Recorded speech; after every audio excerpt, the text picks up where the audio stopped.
The Savage Hour podcast is back. How cool is that? Finally. Finally. Been a long time coming. Finally. But I think it's the right time to bring it back. You know, there's a lot's been going on since the last time we started this thing, and with the launch of our 10-year anniversary at the Academy, I think it's the right time. Yes, sir. Can you give us like a little update of what's been going on since we stopped? Yeah, man, there's been a lot that's happened. You know, COVID really switched a lot of things up. Mm-hmm. You know, we were still doing episodes, but they were shorter episodes. Yeah. When we were doing all that, and it was hard to do a sit down and just get anything concrete. Where we want to be able to do this and be able to tell stories and be able to get people's insides and insights. And it's tough when you have social distancing happening. Yeah. Nobody's really sure what's going on. And now that we're back to normal, a lot of the world has changed. But one thing that stayed consistent is that mindset of moving forward, being a champion, and just keep pushing towards what you want. And that's what this is, right? Like, We're back now. I didn't know if we were going to really find the right time to build back. And here we are, Since the last time we've done the show, I've had my second kid. Luca George was born. Mm-hmm. He's 8 months old now. Now we're here at our new academy. So we've expanded the gym from a 4,000 square foot facility to an 8,000 square foot.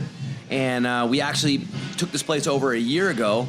And it's taken us this long to be able to build into it and get things ready. And today is our 10-year anniversary. So a lot's been going on. The world's a little bit of a different climate, but the mission is still the same.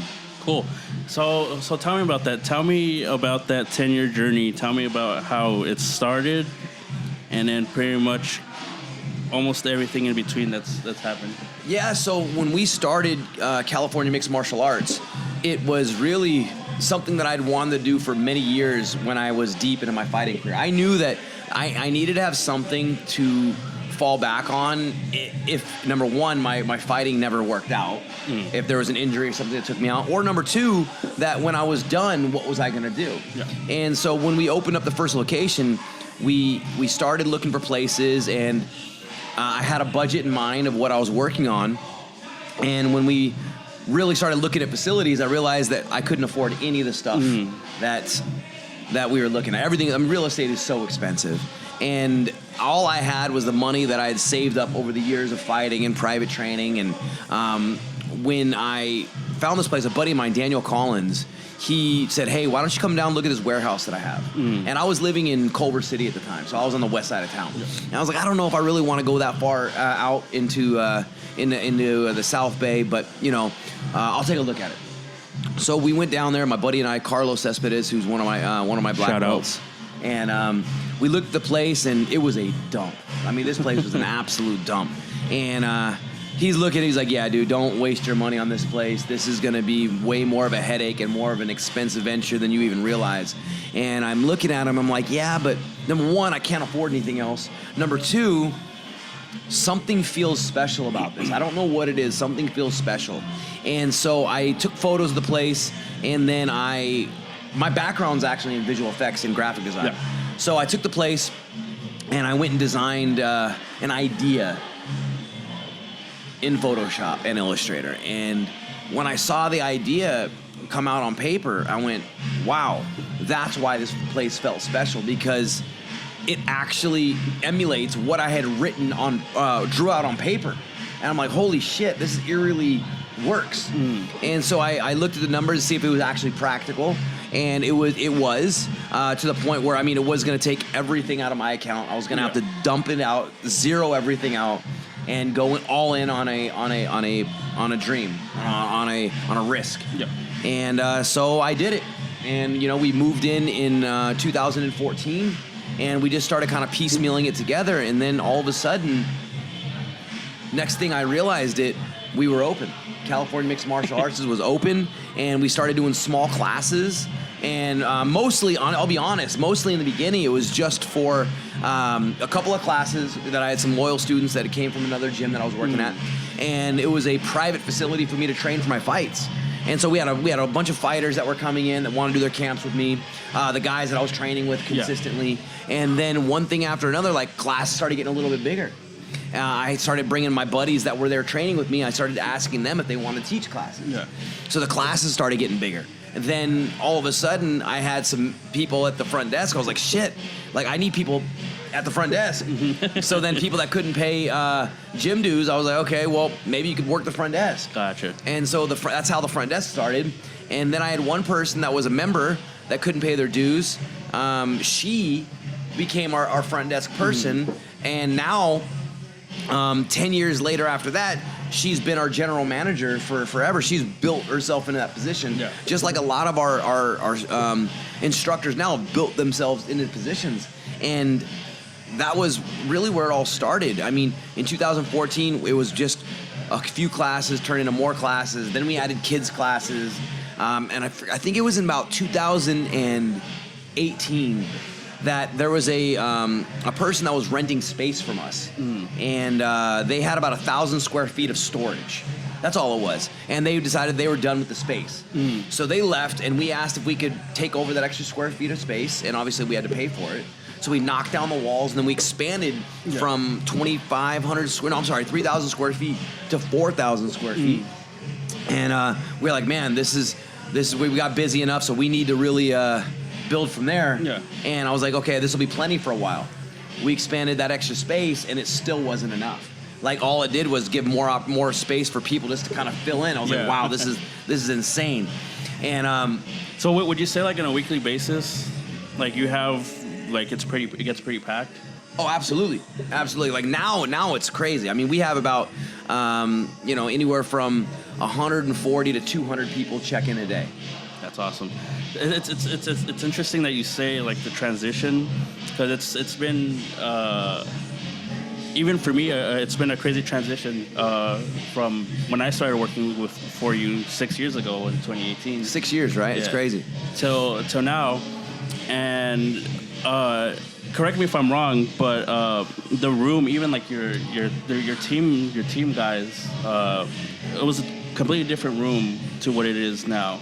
I feel like now, like you guys are a solid competitive team compared to when I had started working for you. Like maybe you didn't have that many guys fighting. It was, I think, like you said, it was more centered around like you having your training camps.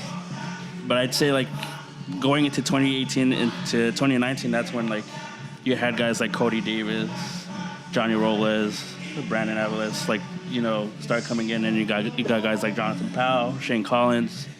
Like, tell me about that. Like, how did you build a room from something that was completely centered around your training to now being a full-time coach for these top-level athletes?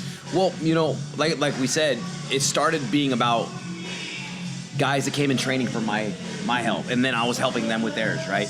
And so I retired in 2019. Yeah. And so when I retired, it just became natural because I was already leading the room. So it was one of those things where I was already leading the room. Guys were getting fights. I was still helping with them. I was coaching in many ways already. And when that happened, when I was ready to retire, I was like, hey guys, I am retiring so I can focus on you guys and the next generation. So when I took that sidestep, it wasn't me like hanging it up. It was me more passing the torch. And I think that's really where it started to grow when I became no longer Chad the fighter, and I started wearing the hat as Chad the coach. And I'm very competitive, and I'm not just competitive in the way of like, hey, I want to win. I want to win it all. I don't like losing. And that's the way I was in my career. And I want to have guys that want to build that same mentality. I don't expect everybody to come into the room with that mentality, but I do expect you to grow into it. Yeah, for sure. And you definitely see that. Again, like I said, you've not only have your homegrown guys, but you've had guys come in and grow as well. You got guys like John Paul and Javi, and it's crazy that you have established the team as such a high-level team that other people take notice and want to come train with you guys. Like, how does that make you feel? That's what it's always been about, right? Like, we want to be competitive with the biggest gyms in the world. But, one thing that even this year we're taking a little bit of a pivot on is that we have a fantastic fight team is what we built our name off of. But this year we are really now 10 years in, I mean, I'm 41 years old. You know, it's hard for me to keep keeping up with these young guys. So this year, we're slowing it down a little bit, and we're really going to start focusing on just the martial arts program again. And, you know, really building that area because, you know, we're very competitive in jiu-jitsu as well. We're very competitive in all the individual arts. And, you know, that's what this gym was created for. It wasn't just for fighters. I did it so everybody could have a home to build that champion inside them. And so we've done that with the fighters, and it's amazing to see other athletes want to come and train with us because we've established that we have a system that works. We can beat the best guys in the world, and that's why a lot of them come to us. Yeah. And now we really want to focus on going not just to the lower levels, but like people that need martial arts in their life. You know, people that need to find the strengths in themselves but not sure how to do it. And, you know, getting choked out a little bit will do that for you. Yeah. I mean, even the thing that where we had here at the gym was the fight night where you had like all your, you know, your regular students kind of go and spar in front of a crowd. And I think I can't imagine many gyms would do that, right? I mean, how dope was that, right? So we've actually done 6 submission series now where it's on for jiu-jitsu, right? Yeah. We have fighting platforms for our pros and amateurs. But then when we did in 2023, we did CMMA Fight Night 1, which was a kickboxing and boxing event just for our students. Yeah. I was like, okay, this is going to be a little sparring night. It's going to be kind of fun. This place was packed. Yes, it was packed, and there was nothing sparring about it. That like, all of those students went to war. Yeah, they went all out. That was better than most regional fight events, and it was so amazing because all they wanted to do was put on a performance, not just for the gym, but for the actual crowd that was here, which was unbelievable. Yeah. And how do you think what you do with your team athletes kind of translated into that?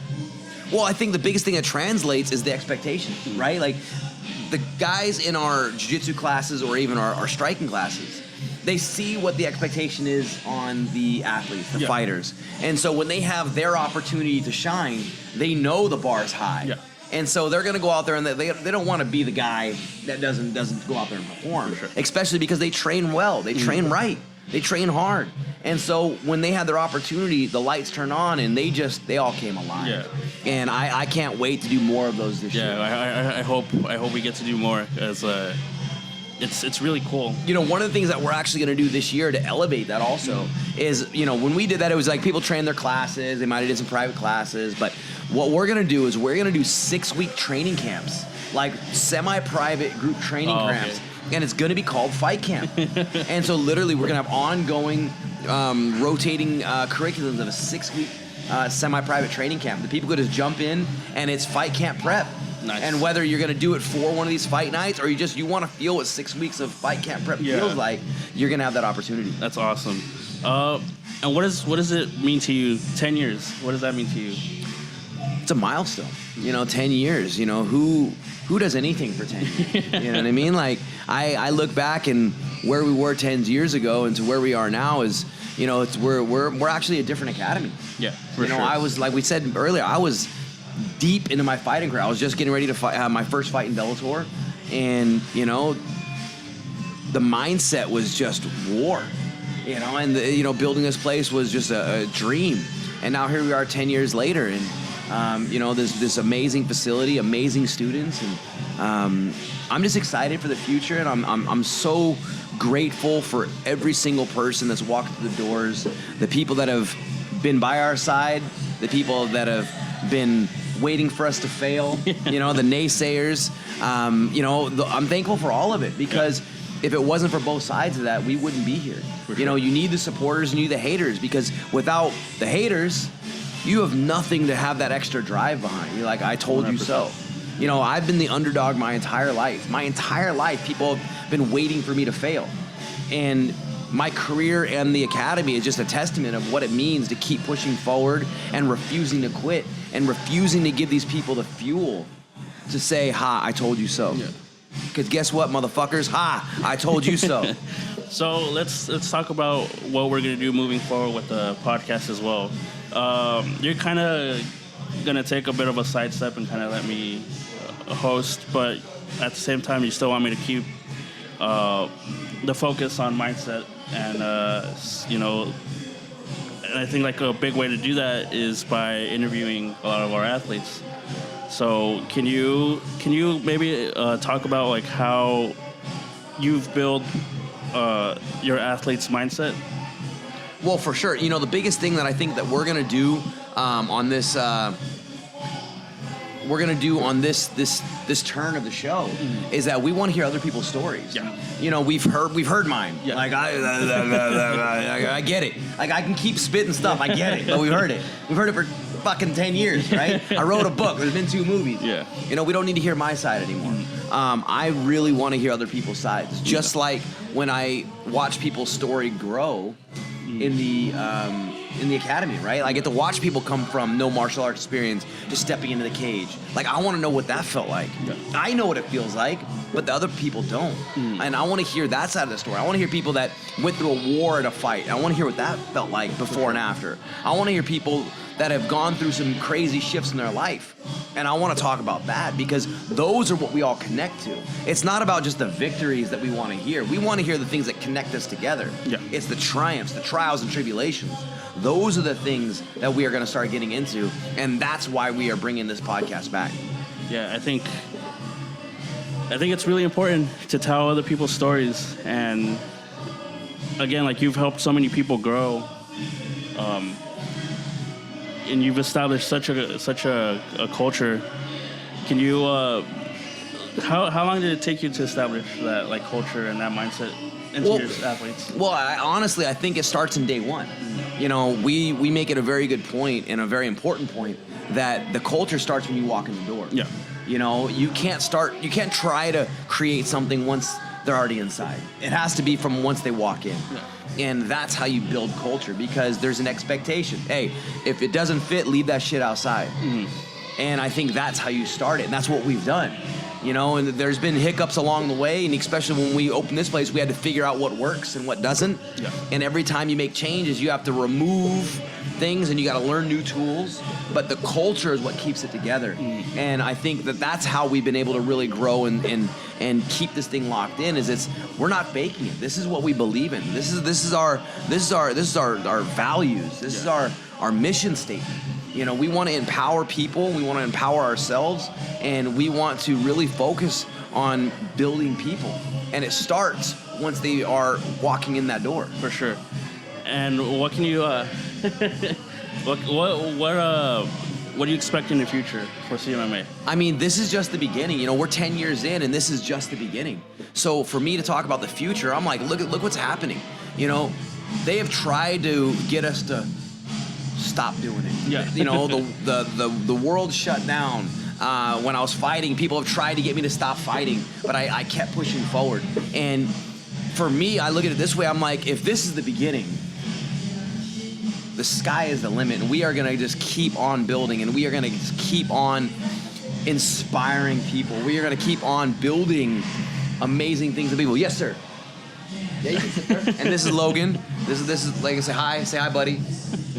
Careful, you're going to fall. Don't sit on that one. And so, yeah, the biggest thing for us is like in the next 10 years, we want to just keep building champions on and off the mats and in life. The goal is to build champions. For sure. And all of us have a story, and all of us have something that we can look forward to and build that champion mindset in us. We just have to be willing to fight for it, and that is what our mission is. Yeah, and that's great. So pretty much what we're going to do today is just rotate interviewees or like guests, and I'm going to interview them. And thank you, Chad, for cool. Yeah, let's do it. Hey, podcast. It's amazing to be back. I'm stoked to be here. I'm stoked to be exactly where we are right now, and this is still just the beginning. For sure. Cool. Oos.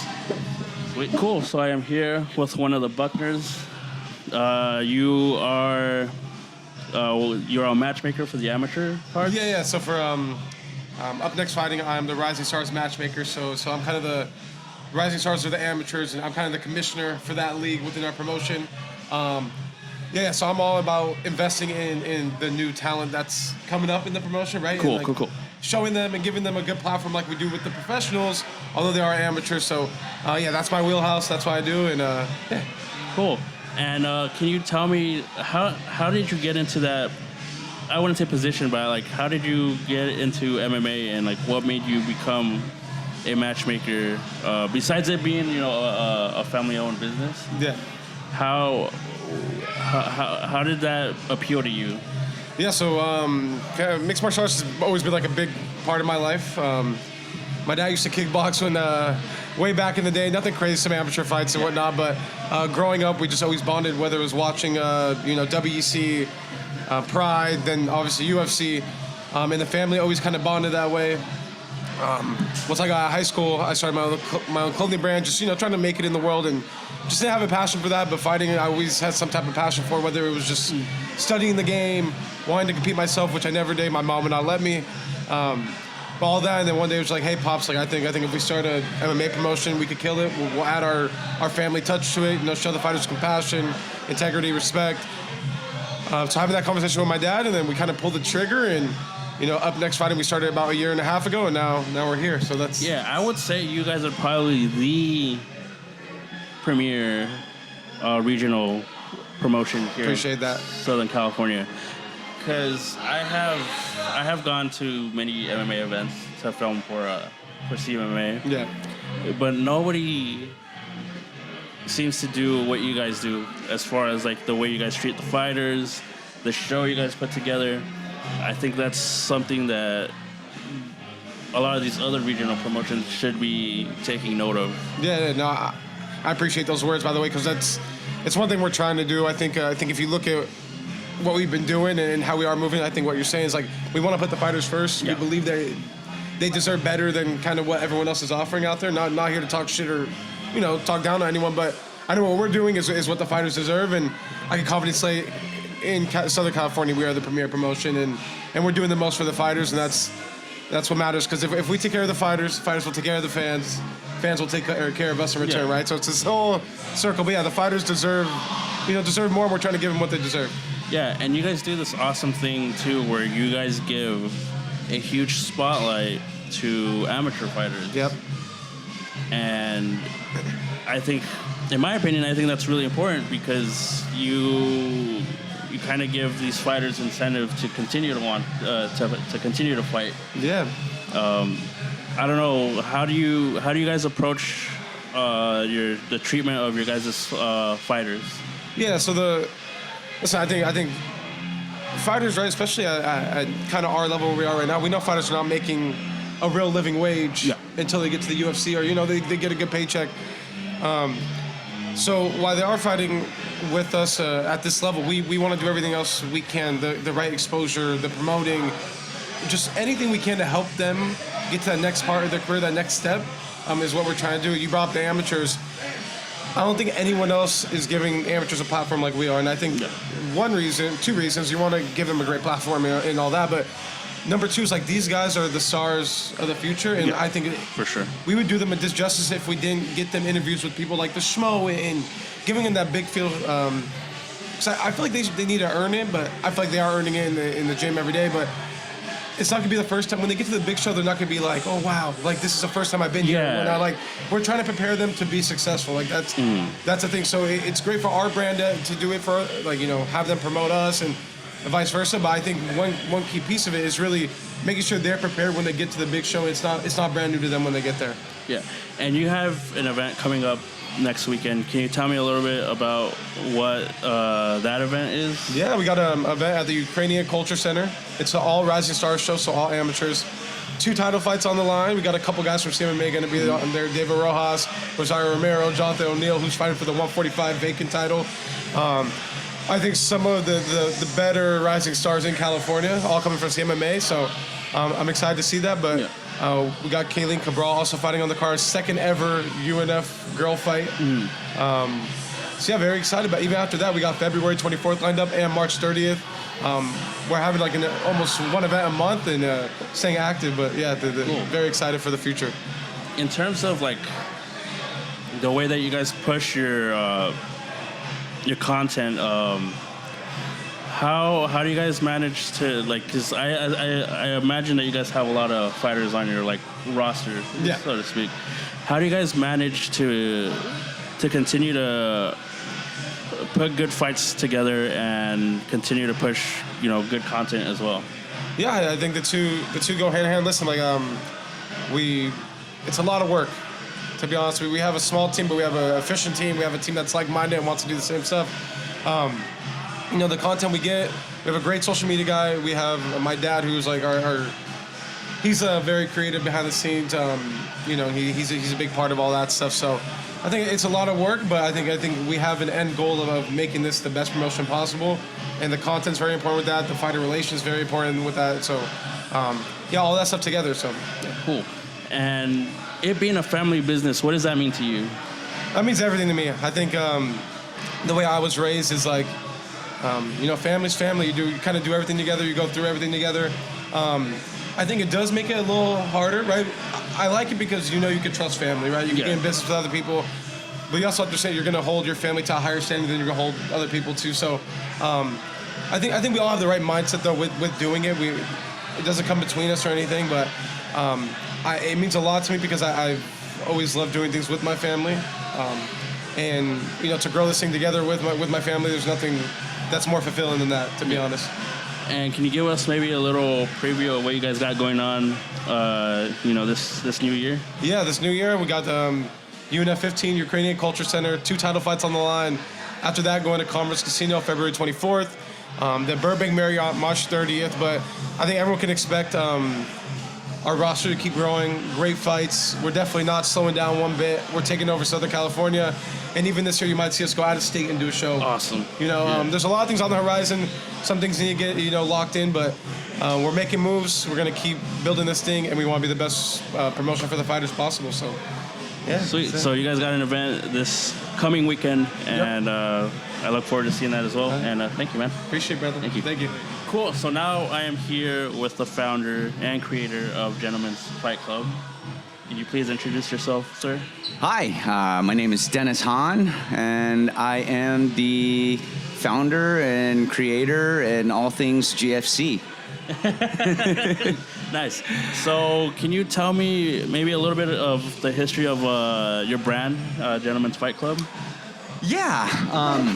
I've been grappling for about 20 years, and when I started in the early 2000s, there wasn't a whole lot, of options of clothing brands at the time. There wasn't a whole lot of options, And me coming from design, I kind of felt like there was a niche missing, and that niche was something that was clean, timeless, sort of pretty much my style. Yeah. I like to wear things that are pretty timeless, classic, and it's just one of those things where it was all my personality kind of put into GFC, and that's kind of how it came about. Cool. Your brand definitely, I like it a lot.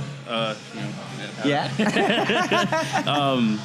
It's got that very skater punk vibe, and I think that's maybe something that MMA needs. In my opinion, like a lot of these other clothing brands seem pretty uniform and like what they push out. So can you tell me maybe a little bit about how you developed the style of clothes? Like what are you into? Yeah, I mean it definitely comes from skate. I grew up, a diehard skateboarder, just like Victor, and a lot of the other guys. I feel like also Chad, I believe, comes from skateboarding too. So I think it's one of those things where grappling, surfing, skateboarding, I think it all kind of, this sort of all coincides in the same world, but to me, the whole style of GFC is kind of a skate brand in a sense, but I didn't want it to be so in-your-face skate because it's not just skateboarding, it's music, it's jiu-jitsu, it's boxing, it's whatever feels artistically creative to me. Gotcha. I support, it doesn't have to be just fighting or skateboarding. Got a lot of artists that, I support. It's just individuals that are interesting to me. And as far as the clothing goes, I wear everything. So I have to, do a lot of R&D. I have to make sure I like the color, that color is going to be relevant for years. It's not going to be something that I like for the time being. Yeah. I'm not the kind of guy that's constantly looking for trends and stuff like that. I like to kind of have things that are gonna look good even when trends are different, you know. So I like to stay pretty consistent in that way. So that's, you know, GFC essentially is its own brand, even though it has sort of like things that people can relate to. Gotcha. You know what I mean? So it's just one of those things where I kind of left it limitless, you know. Can you tell me a little bit of the idea behind that? Like, why instead of choosing it to be maybe just a MMA clothing brand, why did you decide to, you know, keep it open to like artists? It's my personality. You know what I mean? Like,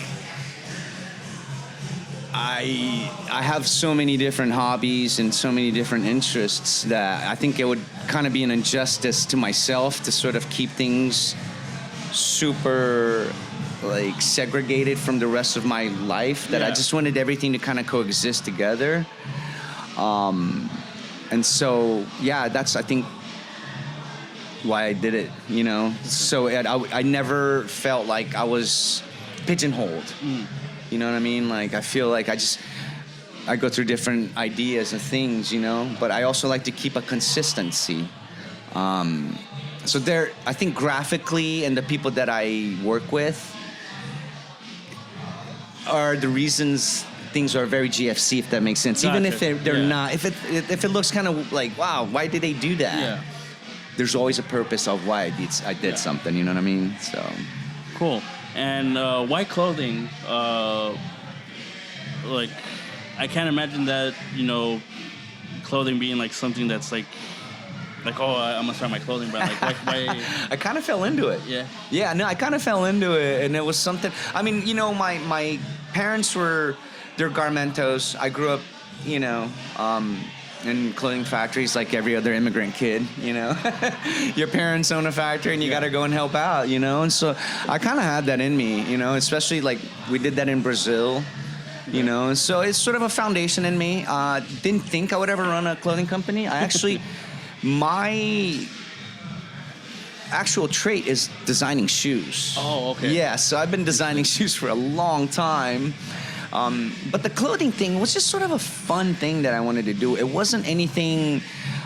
I didn't have this goal of like wanting to start a clothing brand and this, that, and just it was a lot of things happen organically, and it's not something that I've been planning for so many years and things. No, it just, you know, it grew and let's do something with it. Yeah. That's how it is. That's awesome. Yeah. That's interesting. So shoes. Yeah. How did you get into that? Is it a lot like same thing? Like same thing. I kind of fell into it. It was sort of one of those situations where a friend of mine needed some help, and you know, you try something out and you find a little bit of. It's not easy, but you kind of feel a little bit more natural. You know, sort of something natural to it, and kind of how it started. It, like I said, everything is sort of. Oh, okay. This can happen. Sure. And then once I do get into something, I really. It's one of those, I try and put my 10,000 hours in it just to really feel comfortable and gain confidence by making mistakes. Making mistakes is a huge, huge lesson that we take for granted. Yeah. Like, the more you mess up, the more lessons you're going to learn because you're going to have to fix those things, you know? Just like in, you know, jiu-jitsu, you get put in something, you get tapped, and then you're like, you know, kind of going with the new mindset, like, oh, like, how do I improve from there? Right. Yeah, so, exactly. So. But what do you have going on this year? What can we look forward to? I'll be probably working with you guys a lot. You know, the guys at CMMA have been nothing but amazing, and it's just a relationship that Chad, George, and Victor and Josh have all you know been really good to work with, and you know, it's just been a foundation. And for me, I like working with people that are like-minded, creative. You know, it's interesting to me to, you know, get to know people on a deeper level. And, you know, these guys have been great. I'll probably be working with some other gyms as well. Cool. You know what I mean? I've got a couple of special projects that I'm trying to push, but we'll see how that goes. You know, it's just I got a lot going on. You know, I had the footwear brand that we're pushing as well. our shop in Chinatown, and our gym in East LA, man. Yeah. So yeah, I got a lot going on. Yeah, never not working. Always hustling. Well, hopefully we can get a Savage Hour podcast shirt going or something. Oh you know? man, I can talk, dude. I can talk like crazy, and I'm sure Chad can too. Yeah. Sweet. Well, thank you so much for coming along, man. All right, my man. All right, cool. So I am here with another guest for the CMMA 10-year anniversary. Can you please introduce yourself? I am Nicolas Seignac. Cool. And can you tell me about how you know Chad or? So I've known Chad for a long time. I met him at his fighting days in LFA.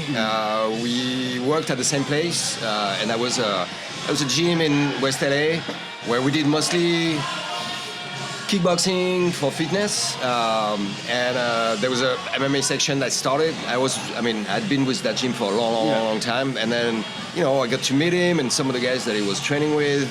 Got a chance to work with him and to know him better through other friends that are working with him now, like Josh Barnett and Victor Henry, and so I had a chance to work with him and hold the meets for him when he before he even opened the CMMA. He was working at PKG. Okay. And and I've been impressed with all he's done all those years. And when I see that today, I'm like, wow. Yeah. I didn't imagine 15 years ago that that was going to lead to this, but makes me so happy to see that. Yeah. It's a pretty incredible journey. So you coach? Yeah, so I'm coach, kickboxing coach. I work at Innocento Academy for years. I coach. I'm really, my specialty is striking. My background is in Savate, which is martial kickboxing style from France. And I've been in the country for a long time and had a chance to meet incredible people in the MMA world. I get to work with Josh Barnett that I met through Eric Paulson, CSW, and I've been in the business since I came here. So it's been 30 years now. I came from France and I had a chance to do what I love, and I keep doing it, and that keeps me going. Yeah. Can you tell me a little bit about how you got into martial arts? Like, what made you become a martial artist? It's a pretty common story. I had a cousin that was much older than me and did Okinawan karate. That was fascinated by what Bruce Lee was doing. And in France, we didn't have, at the time, it was difficult. Like, Enter the Dragon, I hadn't come out yet, when I got interested. But that was the guy that everybody was talking about, and just reading martial art magazines, and karate was the big word at the time. And so I got to train. Then, I did a little bit of judo, and then much later I got into savate and then boxing, and kickboxing was really, I think, what fit me the best. Cool. And what kind of mindset do you bring as a coach? Like, what do you impart on your students? What I try to do as much as possible is to really reinforce the positive qualities that that the people come with. So whatever they are, so they can be technical, they can be physical, they can be mental, and then just add the pieces that little by little that help them perform to the best of their abilities. I have a background in education in psychology, and so it's always been, to me, interested in what to do to help people perform to the best of their abilities, and whether it's in the martial art world, in the competitive world, or in education with kids, or people who just have fitness goals. There's always ways to help them out, and I think it's like trying to find those pieces out. So I'm trying to be as positive as possible. Yeah. Like, I don't believe in the negative. I believe in constructive pieces when something is missing, and just trying to bring it the best I can. Yeah. And for you, what has it been like watching Chad grow from a fighter into a coach? It's it's interesting because at first, in his first fighting days, I was young. Yeah. And it was really like in the beginning stage of what MMA was. I mean, at the time, and nowhere close to what it has become. So I saw him as someone who was very hungry. Yeah. Like at the very, very, very strong desire to keep going no matter what. And this, I could definitely see the makeup, the mental makeup that was something that could take him, really, really far to help him reach his, whatever his goals were. I had very little knowledge of the MMA in terms of what grappling really means and what are the pieces that make people better, because my thing was really just the striking, yeah. But you could already tell that it was someone dedicated to reach his goal and to keep exploring as far as he could. So I'm not saying that I'm surprised to see what he's done, not just in his career as a fighter, but as a coach and as a business owner and as a family man, a husband and a dad. But I'm just impressed, and I'm, because of this drive that he had to keep pushing himself no matter what. I mean, I've met him through, like times where he was down because he had devastating loss, and after injuries and always bouncing back and just coming back and like. I just love coming here and seeing him and just being who he is and just coming in and being so, charismatic and being able to drive such an incredible, crowd and people here. Great. And you being a coach, what would you tell maybe a new coming student or a new coach? Like what piece of advice would you give them? To just keep pushing themselves, to keep learning, to go, to look, to listen, to observe, to make adjustments with what they do, and always strive to find the best way to help people. Like as a coach, that's really what it is. So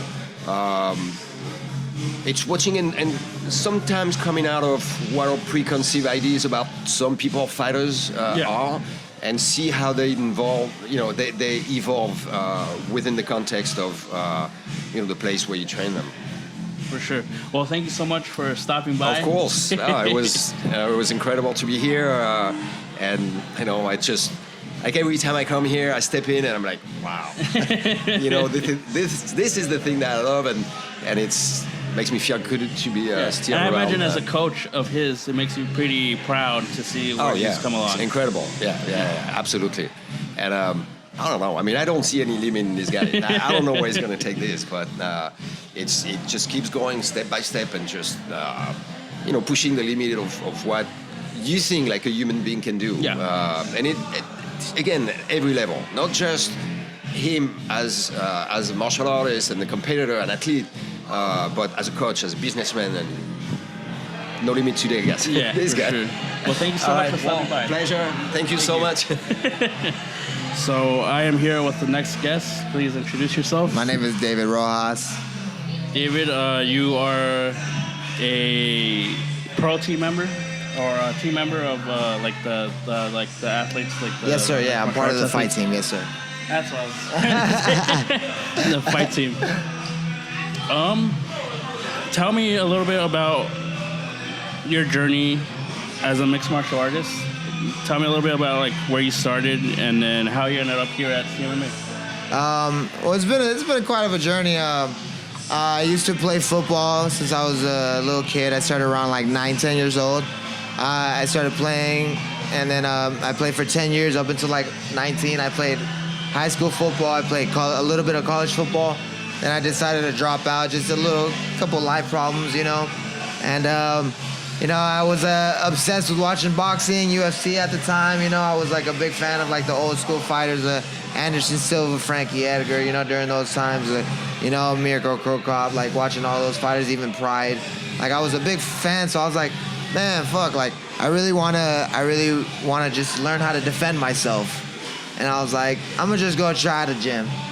And then from there, I just started training every day, twice a day, and I just became obsessed. And then 6 months later, I got a Muay Thai fight, and I won by knockout. From there, I started, and I just started jumping from gym to gym a little bit, trying to find a home.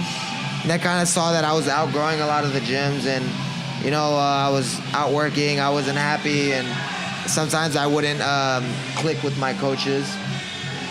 And then eventually, I spot a couple people that trained here at CMMA, like Marcos Bonilla, Cody Davis, Brandon Avila's. Like, I met those guys at Fight Academy, like sparring with them.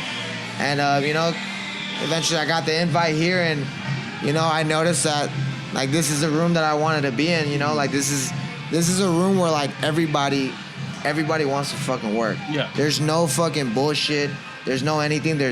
You're either gonna drown or you fucking swim, And like I noticed that from day one, like from how the fighters carry themselves to how the coaches carry themselves. Everybody has like the same equal mentality.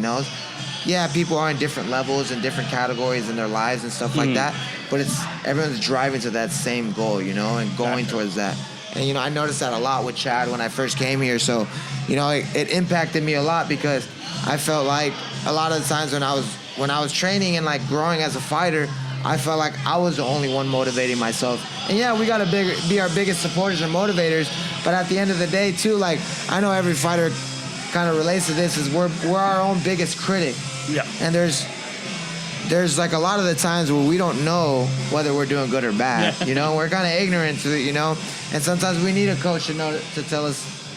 Like, hey, we're doing good, or like, oh, you did this fucked up, like, oh, you did it good, but you need to work on it like on this certain aspect, So I never really had that, and I always had to kind of like watch myself or like videotape myself and see, like, dig deep in the situations where I was like trying to see, So that's where I kind of really like took my big step in staying here at CMMA and committing to joining the team and being a part of this lifestyle. And can you tell me about, you got a fight coming up? Yes, sir. Tell me about what camp is like for you. What do you expect going into this fight? What do you expect? What have you learned from this fight camp? I've honestly learned how to be a lot more patient. I used to be very eager to knock people out or just bring the fight to them, and just be the dog. But I know I can just be patient now and still be a fucking murderer or still be hunting my prey, I gotta be patient. I gotta be, methodical and technical. Even though I like being like that while I fight, I rush a lot of things when I fight. So this fight camp has really taught me to slow things down, but still be as aggressive as I am, and be aggressive at the right time and at the right points, and take the kill when I can't, when I want to, not when I like. Now it's like, oh, I need to, So I felt like a different switch in my mind, from being, like, damn, I gotta go work out, to like, I can't wait till I go train and go work on what I've been missing out on or what I've been fucking up on. So that switch has happened in this last month, and it's been pretty beautiful, It's been Awesome. great.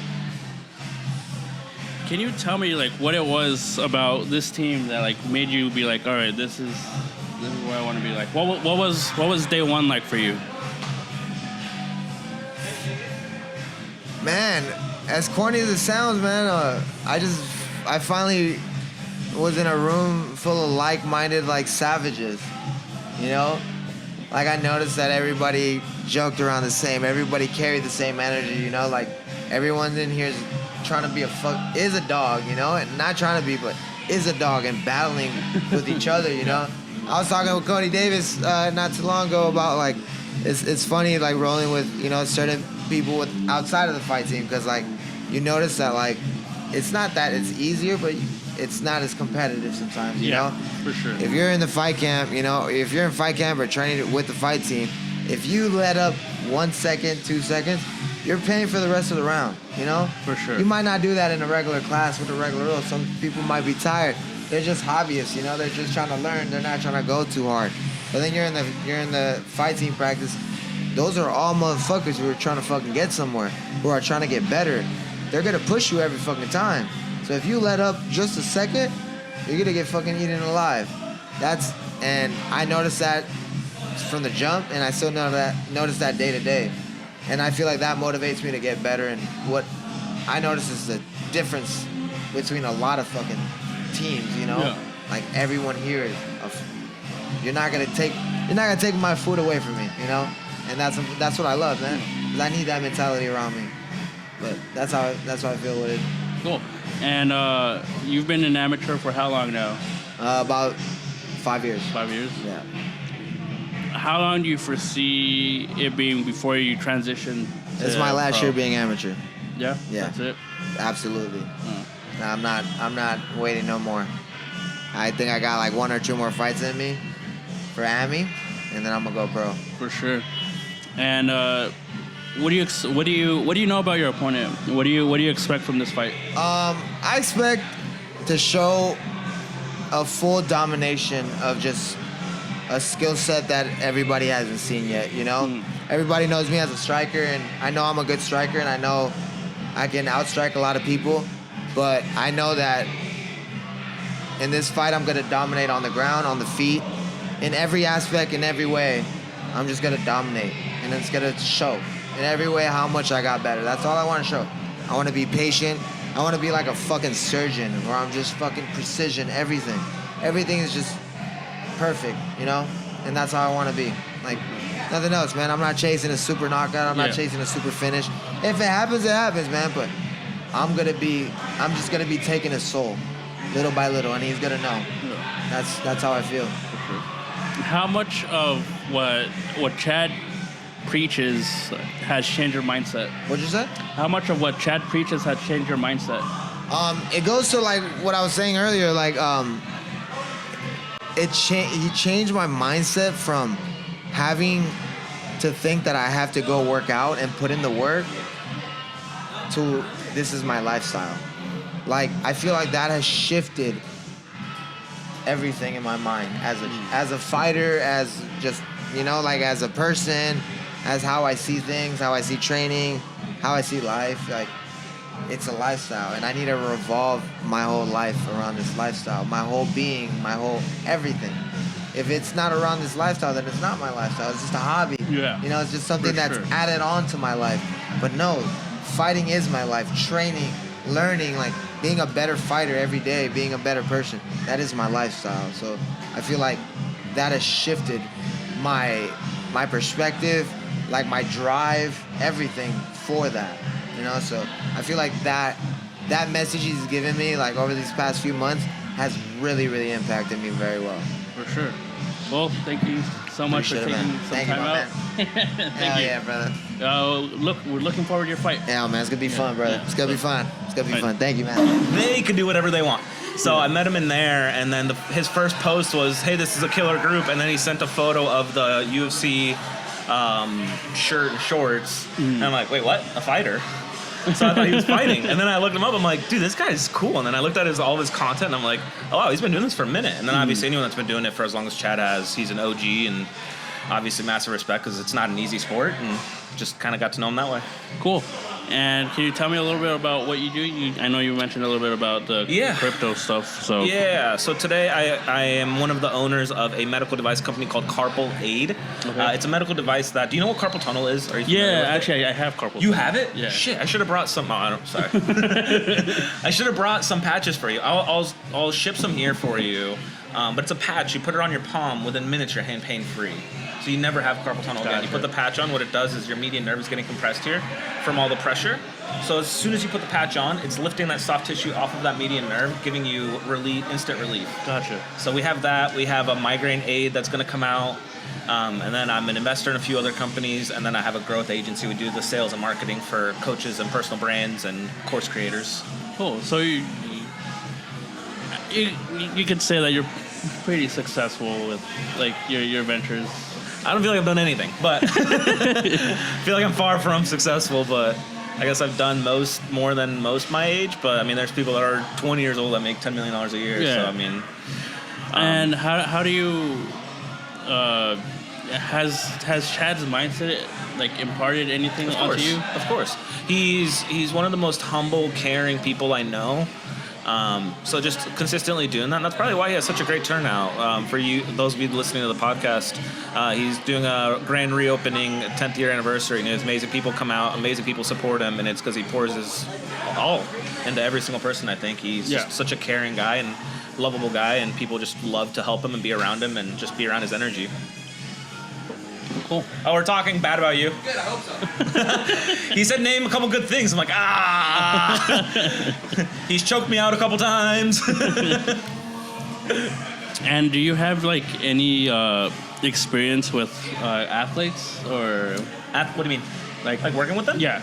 I still kind of do on the Vayner sports side. It was probably one of the coolest things I've done, where we worked with professional MMA fighters, actually some amateurs too, but they have a sports media agency, and we helped kind of bring brand deals to them, get them exposure, do a membership site, because Gary, a long time ago, about 7 years ago, I don't know if you know Gary Vee. Yeah. Yeah, so, you're a big fan? Yeah. Me too.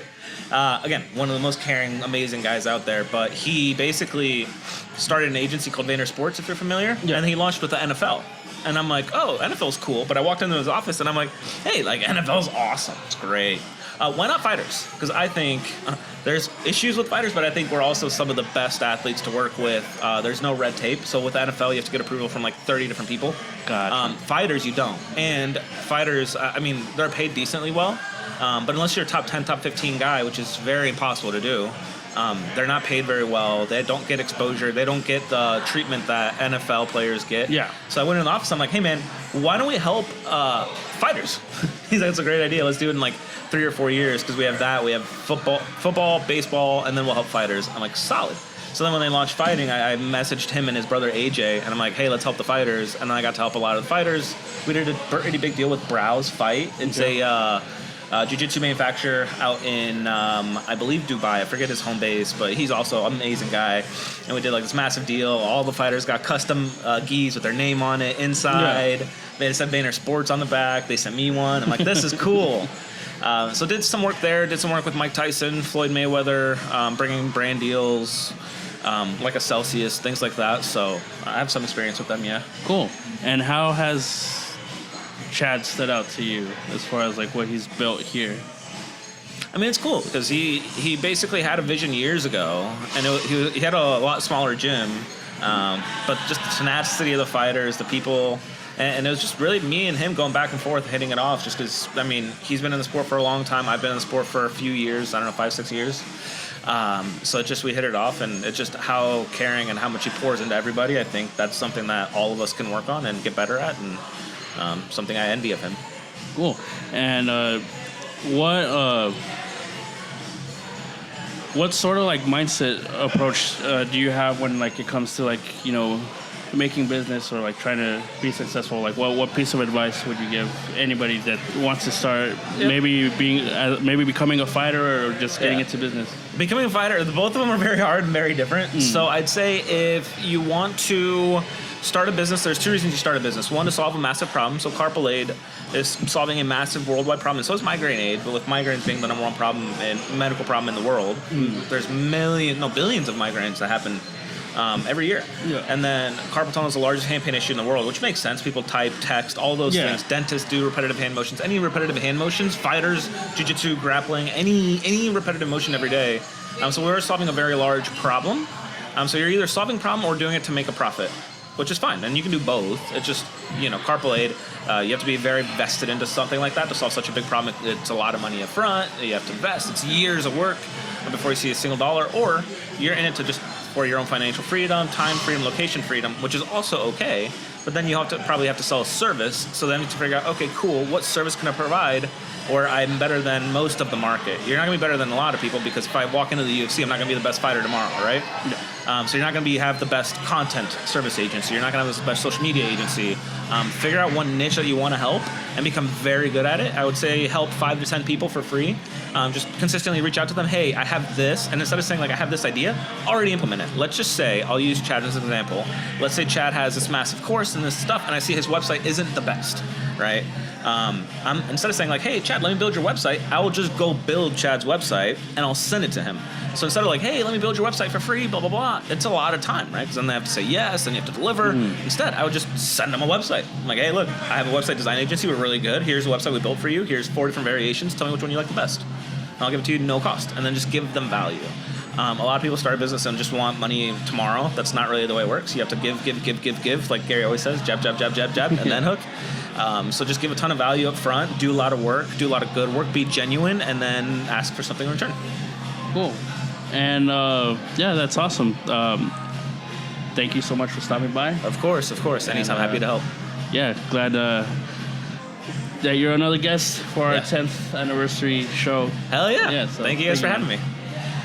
All right, and we're back with another guest for today, a good friend of mine, fellow shooter. Please introduce yourself. My name is Eric. I go by Word Up, and I'm a friend of Eric's, and I'm a shooter. Cool. Can you tell me a little bit about how you got started, taking photos and shooting video? Yeah, to be honest, it was there was always a film camera laying around my house. My dad shot a little bit when I was a kid, but it was just always around. So I like to use my hands with things. I like to mess around, build things, and for whatever reason, photography just kind of pulled me into it. And like I said, I think the big thing was I just always had the equipment around, so it was at my disposal. I could play with it. And then in high school, my high school had a photo class. In my freshman year, I learned to develop film. I learned everything there is to know about film. And then transitioned to digital photography, which was kind of cool. I think that's what helped me a lot is like, I guess I was just in that time period where film was transitioning so much into digital. Photoshop came out and all that kind of stuff. I learned Photoshop really early, and I was just always messing with it, and it's kind of just always been a hobby, to be honest. For sure. Yeah, well, man. I mean, I'm sure now it's more than a hobby. To be honest, man, it still is a hobby now. Like, I do it for a living, but I find that like if I take it too serious, then the joy starts going away a little bit. Like you start chasing the dollar, and then it kind of takes away a little bit. But luckily, I've been able to make a lot of great connections and with fighters, and I can do what I love to do, what I'm passionate. So it doesn't feel like work, No. Yeah, and let's talk a little bit about Word Up. That's your production name, right? How did you develop that, and what kind of mindset did you have in trying to create that? I still don't exactly know what it is. It's something that's all my work and everything I do is really influenced on music. And the term Word Up is very closely linked to East Coast hip hop. And it's, like I said, what inspires my work. So I kind of took from there, and somehow it turned into what it is now. I was shooting a lot. People started kind of calling me that, and I figured, this is what I want to do, so I need to take what I'm doing and, try to grow it. And if you want to call it a brand, if I kind of just consider it like my artist name, but, eventually I would like to turn it into something like, you see the way Thrasher kind of is in skateboarding? Yeah. How it represents a lot of the skateboarders, and it's like the face of a lot of things. I'm inspired by that, and I would kind of like to do something similar. Represent fighters and people who I'm friends with and people who are doing unique things, and, highlight them with the art that I do, And so, yeah, man, I would say the mindset even now is like, I'm always thinking like, okay, what's the next project? What's the next thing I'm going to put out for Word Up? And is it going to be a good representation of, what I want to put out there? because I'm picky about what I put it on, and kind of that. It's I feel like I have to be that way in order to give my brand value. So that's kind of what that is. Dope. Yeah. And I don't know if that answered your question. Yeah, no, yeah, it did. And have you taken any like inspiration from like what you've seen, like for example here or at another gym? I take a lot of my inspiration from, like I said, if you notice a lot of my if you're into skateboarding and you watch skateboarding videos, my stuff is very similar to that. I'm very inspired by skateboarding, by music, by other shooters, by film, by art, so like I feel like my aesthetic is very particular, and so I gotta be, like, I guess what inspires me the most is music, skateboarding, fighting. Just, I don't know, man. Yeah. It's hard to say, I just never really think about it like that, It's such a growing thing. Like, I don't even really know what it is yet. So it's like, when people ask me, like, what is Word Up? Or like, what is it? Honestly, it's just an evolving thing that I don't really know where it's going. Yeah. I'm just like doing what I love to do, and eventually something will, come from it. Yeah. And okay, so you've been filming here enough, like I have, to know many of Chad's end of practice speeches. Oh yeah. Oh yeah. Is there anything that you take from stuff that he says and maybe not necessarily implement it into the mindset of like your content, but just like in everyday life? Yeah, Chad has inspired me a lot, not only in the speeches that he gives after the practices, but just as a human being, because I see him as, he's a really good example of what I could potentially do. He comes from a different background. He did film and stuff like that. Yeah, so he was a digital art guy. Yeah, so it's like, for him to get out of that industry and to pursue this and to open up this gym and to have so many great fighters under him, it's like, man, that inspires me as an artist, as a business owner. That's really big, because look at what he went from that small place to this big place.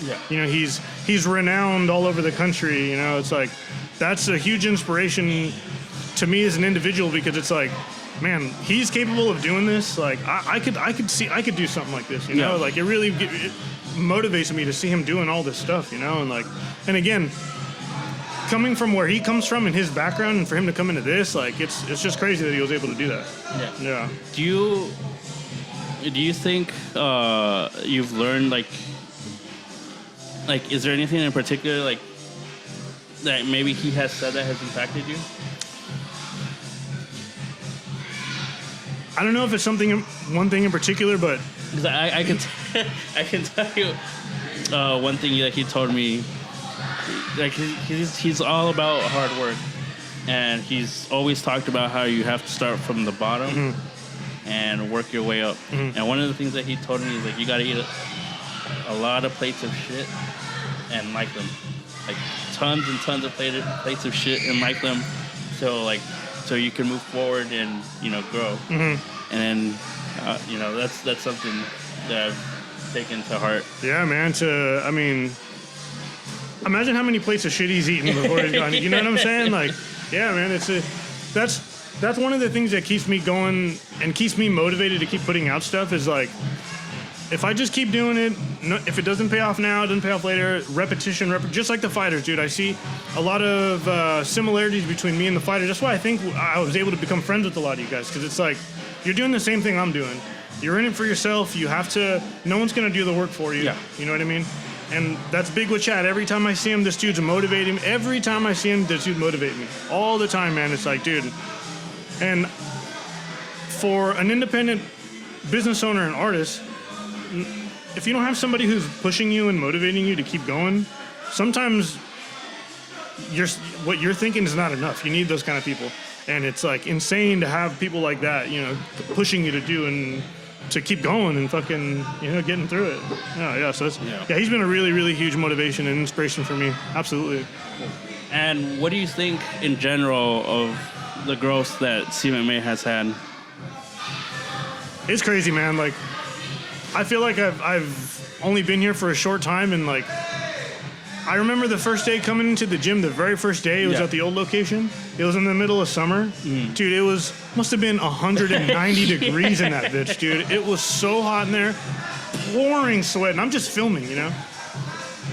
And then coming into this new gym now, and you got all these guys who are, you know, up and coming guys. I mean, I'm so impressed and motivated by, you know, the growth of this place and how he's really built this place out. It's crazy, man. Yeah, it's definitely cool. So what do you got going on this new year? Like, what can you tell us? What are you working on? I think the next thing for Word Up is I'm doing a lot more work with some bigger fighters. I'm doing a lot more. I'm working on merch.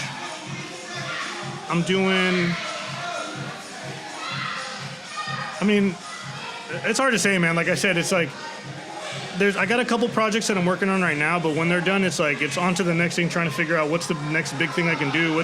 How can I top my last thing? You know, I'm always on that. So even if I don't have something specifically like ready to go or an idea of what I'm gonna do, there's something coming for sure. I'm always trying to do something, trying to put out something. It's like you said, it's like the repetition thing. If I stop doing this and editing and shooting and going out and putting myself in uncomfortable situations, then I'm never going to get to the place that I want to be, you know? For sure. Yeah. Well, thanks for hopping on. Bro, short notice. I appreciate it, man. Thanks, dude. It's my first podcast. Yeah, there you go, thanks, bro. Man. Thank you, brother. All right, cool. We're here with our next guest, Johnny Guest? Robles. Yeah, you're the guest. Oh, this is my podcast now. No, what's up, Eric? What's up? So yeah, can you introduce yourself?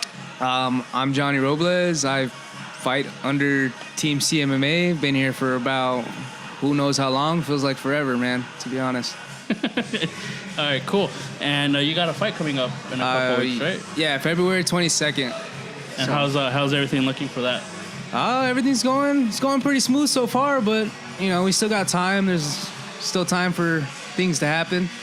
Still work to be done. But I feel good. I'm ready to go as always. And is it gonna be that fight gonna be in the state of California or? Outside? Oh yeah, I'll be up in the Fresno area, gross, fighting for Uriah Faber's A1 combat. Oh, so it's gonna be televised. Yeah, it'll be televised. I'll be on Fight Pass for the first time. So cool, nice. Excited. Yeah, fucking. You know. Cool. You know how it goes. So you've been here for a really long time. Yeah. Can you tell me a little bit about how you started training, and then maybe how you ended up, you know, here with here? Chad? Yeah. No. Well, I mean, obviously, I started wrestling. I didn't take full advantage of opportunities to continue wrestling, so I found MMA. Started training with a buddy of mine, and ever since then, it's kind of been nonstop. It's kind of like ADHD tendency, you know, just fucking go. And yeah, no, I haven't stopped. Fell in love with it. Continue to want to do it, and then ended up meeting this guy over here, you know, the Savage. And ever since, man, it's been cool here. It's been a huge learning experience for myself, and kind of set me straight, you know. For sure. And can you tell me a little bit about your wrestling career? You did it through high school, and you did some college wrestling? Yeah, I did 4 years in high school, and then I did 2 years at community college. And like I said, I had a couple opportunities to go wrestle, but you know, it wasn't in that mind state. You know what I'm saying? But yeah. What is it about wrestling that intrigued you? Why wrestling? Well, all right. So honestly, I thought I was gonna go in and be slanging some chairs and tables. You know what I mean? You know, that's something I grew up with, some WWE. But once I did it, it was just a little different. It was totally different, and the variety of people there, anyone can wrestle, really. You know, just really takes a determined individual to stick through it because it's real fucking hard. And yeah, you know, I knew right away it was something I wanted to do just because it was that hard. I've never done anything that hard before. So cool. Anyone can wrestle, by the way. And how'd you end up with working with Josh and stuff? Like how that happened? Oh well, it's actually funny. They brought me in because Victor's fighting wrestlers, at the time back then, and then I go in, wrestle him, and for the first fucking 3 months, I don't think Josh said a word to me. Okay. He didn't say one word. It was just drill, whatever. I remember one day when he first finally said something, it was kind of like, hey, like, you better start competing. This isn't a hobby. This isn't for hobbyists. Like, you're either going to fight or you're going to compete. So, even then, little did he know, I'm a competitive individual. And ever since then, I've just been under Josh. We ended up here.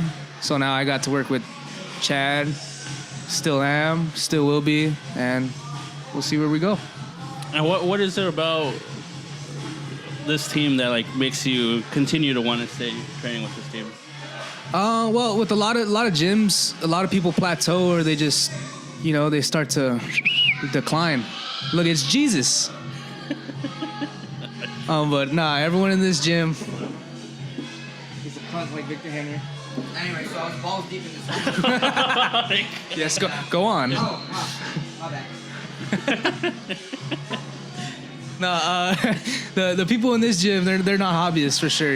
Like there's no way you can plateau in this room because everyone is always getting better. And if I've always been told, like, if you're the best one in the room, like, it's not the room for you. And I've never been the best one in this room, so it's always giving me space to improve. And same thing as when I do get better, I elevate everyone else. It's just it's a real team here, like. A real team. I've been a part of some good teams where the people were down for the team, and this is one of them. Like, we don't let people slack. The people that are giving their time. Like the people that show up, the people who actually deserve that time, they get it because they're determined. Cool. What about fighting? How do you approach fighting? Like, what is it that you do mentally to prepare yourself to go into a fight?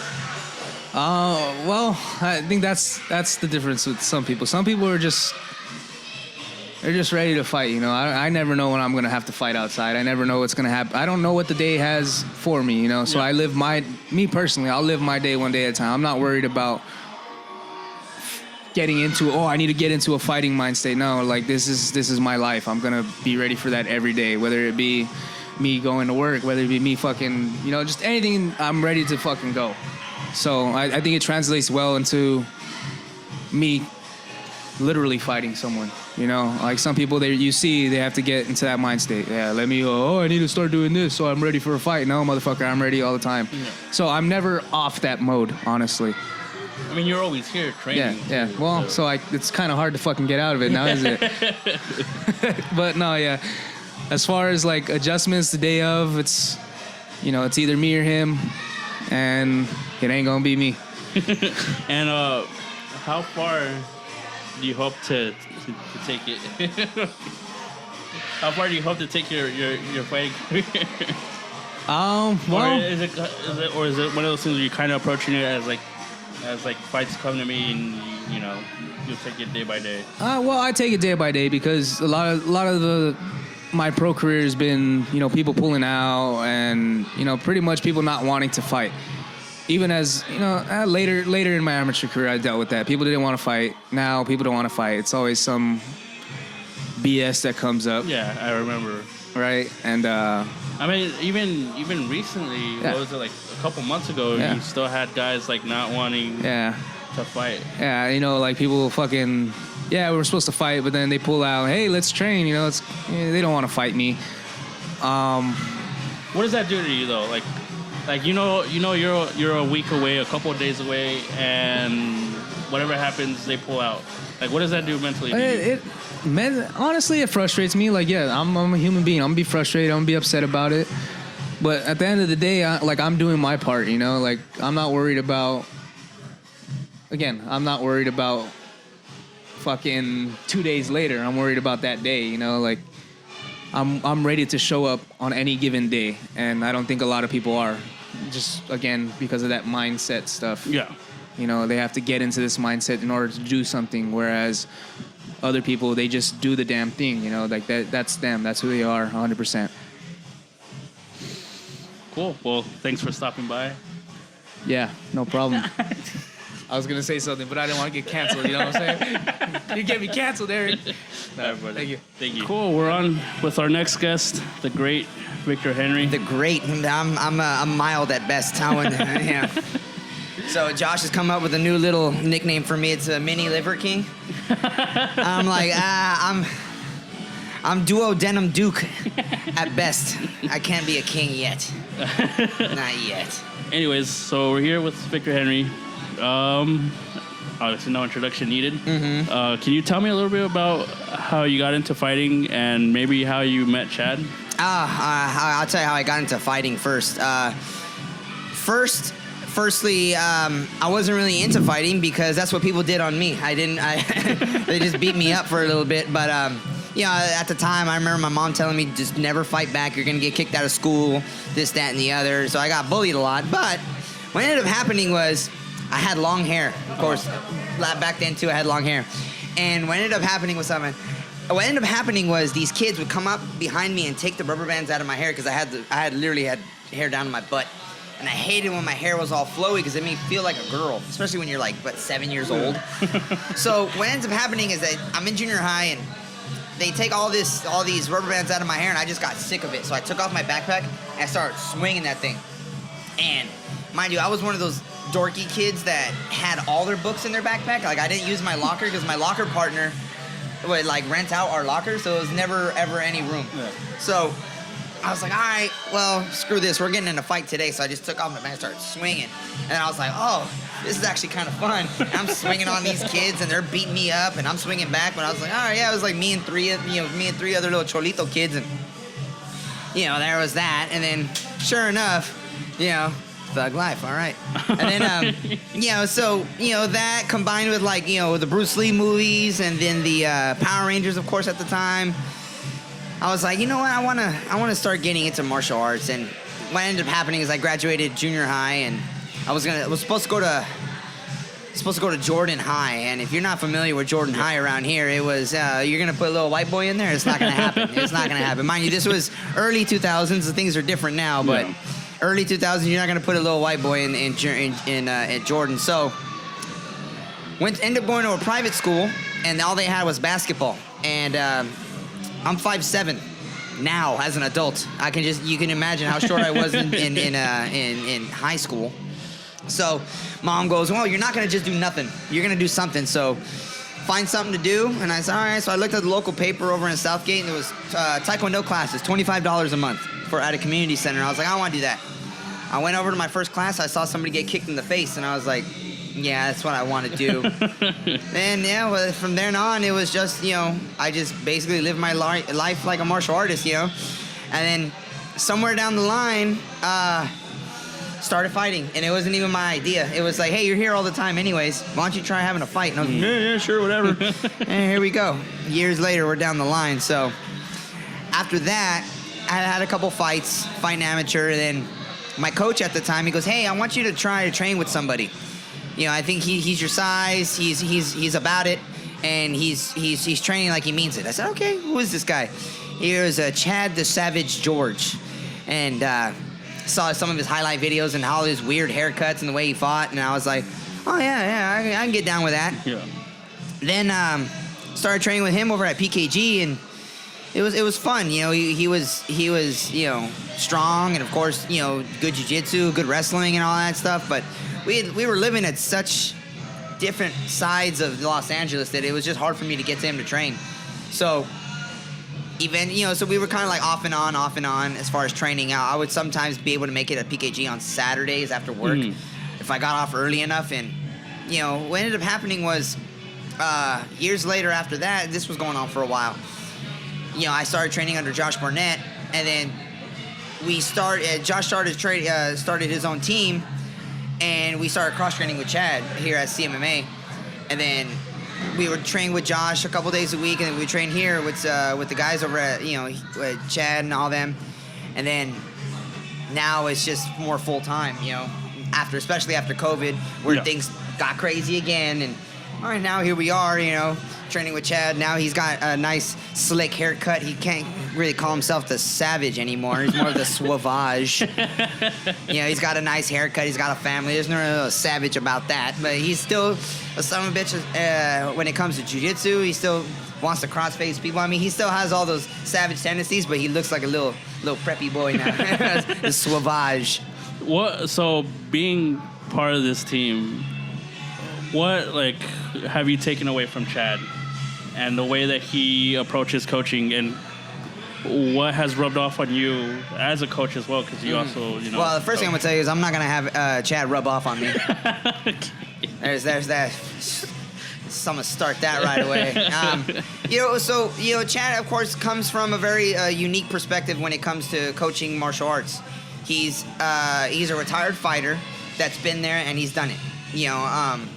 So I've noticed that there's a lot of coaches that were striking coaches. They were striking coaches and then they got into MMA or whatever, or they were good kickboxers and they're teaching MMA fighters, or they're good jiu-jitsu guys and they're teaching MMA fighters, or they were good wrestlers and they were teaching MMA fighters.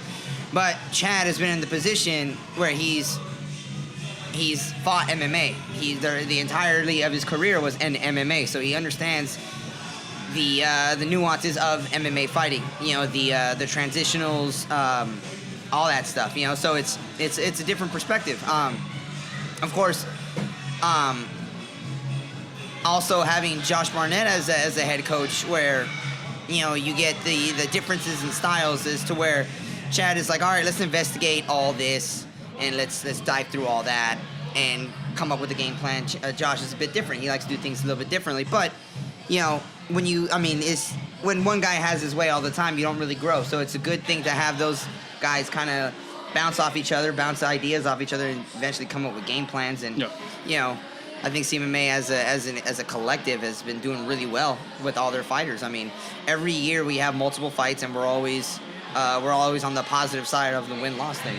So there's that. For sure. Yeah. And how do you approach coaching? What is your mindset when it comes I try to to coach as little as possible because I am lazy. It's funny. I have a number of the fighters that come up to me. It's like, well, when you're retired from fighting, do you want to coach? I say, hell no. I see what Chad does. I see what Josh does, and I'm just like, man, you know what? That is not for me. I don't know. I'm just gonna be a competitive eater when I'm freaking retired. I'm gonna get fat. But usually whenever I coach, I always want to look at the willingness to do things that aren't actually comfortable for these fighters. Especially like when I see somebody goes into their first fight, if I see them do what they do best, I'll use an example. If this one kid is a good striker, and all he wants to do is just go in there, he's super tentative, he doesn't really want to open up, I can't really work with that. I can't really see, I say, okay, well, maybe he's just nervous. It's his first fight, whatever. But if I see a guy go in there and he goes in there and he makes a mistake, I'd rather have a guy that goes in there and he has an even record. Maybe he's 3-3, but I can see that he's trying things. He's trying to implement the new games plan. And you dropping things over there, fool? You dropping? I saw that. But he's trying new things. The fighter is trying to implement new strategies, implement new this, and try this wrestling, try the striking, try the transitional, rather than just, we did a bunch of striking for this fight, and then all of a sudden he just went out there and all he wanted to do was wrestle. It's like, well, it's going to be hard to improve upon that, But if I see a guy that's willing to try the new things, try it and fail over and over and over again, I mean, that's what amateur fights are for, right? You got to try to get to being a professional. And, professional fighting doesn't actually get really hard until after about 10, 15 fights, because those are the people that are about it. Generally, when you start amateur fighting, you get the people that are kind of like, oh, I'll try an amateur fight, because usually your coach kind of tells you, hey, you trained long enough, why don't you try having a fight? Okay. Yeah. Okay, then you get so many different kinds of people. You get the physically gifted people who are just good fighters. They're strong for whatever reason. They go in there and they have some early success in their amateur career because they're strong. Or they're just a gifted fighter. They have good timing or whatever. But then what ends up happening is that you go pro. Well, what happens with, some of these pros, they don't belong being pro because they're not that good, but they're gifted as far as, you know, they're strong, they're fast, they just have a natural ability to fight. What happens when you meet those guys they're about it, they're good at fighting, and they train 3 times a day, 4 times a day? Those are the guys that are like, oh yeah, 10, 15 fights in, those are the guys you're meeting. The NCAA champions, you know, the world champions in other organizations, and they come into your realm or whatever. Those are the guys that you got to worry about. So if you're not willing to try the new things or try the game plan within the fight, I mean, you're only going to get as far as you can get. But if you don't ever try anything new, who knows? You know, for sure. And can you tell us maybe what you're looking forward to in this new year? What do you got going on this new year? 2024. Hey. You know what? These years are blending together. You know, I mean, it feels like last year was 2019. I mean, we seem to forget the the Tiger King era of COVID. Yeah. Remember that? Yeah. And that felt like it was a couple months ago. Yeah. You know, 2024. I think it's just mainly about continuing the habits that we've been trying to build. You know. It's really hard to say one thing because it's like it just feels like these past couple years have been just like it's been a struggle to just get things off the ground. And I feel like 2024 is probably not going to be the year either. That's like everything finally goes. I mean, for some people it will for sure, but it's going to be more struggle. I think that as the years go on, it's going to be more struggle. But just like lifting weights, man, you know, it never gets easier. Just the weights get bigger.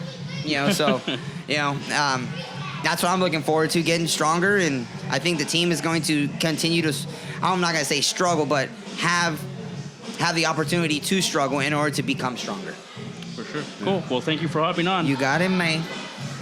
Yeah. Oh, Jesus, my legs. Yes, sir. I think it's been a pretty successful day, not only for the podcast, but the turnout for the 10th anniversary has been pretty good so far. Yeah, I think it's been pretty awesome. You know, we weren't sure about the weather because we were getting a storm in here, and yesterday a big storm hit, and it did earlier on start raining a little bit, but not too bad. I think we've had a pretty good turnout, and we still got a little bit more to go. I've had some really, really good friends of mine come by, a lot of support for the Academy, great turnouts with our kids' celebration. We had an open mat. We're having a boxing class right now, and then I'm teaching a seminar in a little bit. So it's been really cool. I think it's been a successful day, and you know, it's a great launch of whatever we get into moving forward. What can we expect from CMMA this year? Well, this year we are really going to be building about growth as a martial artist. We want to be able to take the vision of what we've always had and just building that champion's mindset on the mats and off the mats. It doesn't matter if you're a fighter, it doesn't matter if you're somebody that's just trying to find your way in life. This year we are focusing on wellness. We are focusing on building that mental mindset of what it means to be a champion. And whether you do want to fight, of course we have that avenue for it. But the biggest thing is that we want people to come in the academy and use martial arts as that tool that's going to help you get to the next level of yourself and find that inner champion, because that's really what it does. And I'm excited for it because, you know, I'm 41 years old now. I have 2 kids. I'm married. Yeah. You know, the fast-paced days are pretty much done for me. And I'm also transitioning to the next stage of life, and I'm using martial arts as the tool to get me there. And I'm just excited to be able to share the journey with others and the people that are going to walk through our doors and allow me to be a part of their journey, because that's really what it's about. For sure. But now that we got that out of the way, what's next for Chad George? Man, what's next for me? Honestly, it's spending time with my family. You know, this next year, you know, the academy is amazing, but now I'm at the stage where it's really about just slowing down and paying attention to what's important. You know, my wife, my kids, and the academy. You know, I want to be here for people's stories. I want to be able to say, hey, like, how can we help you get to that next level? And that's really what's next for me. Is I want to spend time impacting people. That's really what it is. I want every time I come in contact with somebody, I want them to be able to walk away and say that was an impactful meeting, whether it's a handshake or a smile or a conversation. This year is really focused about impact. Cool. Maybe another book along the way? Yeah, actually, so I have already started my next book. It's called Shut Up and Win. And that's going to be just about turning off that part of your mind that tells you can't do it. And at the end of the day, that's really what it takes. Just shut up and win. Would you say it's build off of the previous book, or is it kind of something that will stand on its own? Well, I think it's definitely a build off of my last book, A Champion's Mindset, but it's really the continuation of it, because the Champion's Mind is building the tools, and then this book is going to be about why can I do it? You know, why am I no different than other people? And I want to share stories in it. So the last book I used quotes. This book is going to use stories. And at the end of the day, if you just shut up and win, the amazing things are going to happen in your life. And that's what this book, I have no idea where I'm going with it. I have no idea when it's going to be finished. I'm serious, you know, because I'm letting the story write itself as it's happening. Cool. Well, that's another episode of the Savage Hour podcast. I think we can look forward to many more episodes. I think now that we have a space to actually do it, I think this podcast has a real chance to succeed and flourish. Well, I think it's always had a chance to succeed. You know, it's always been something that people have been connected to.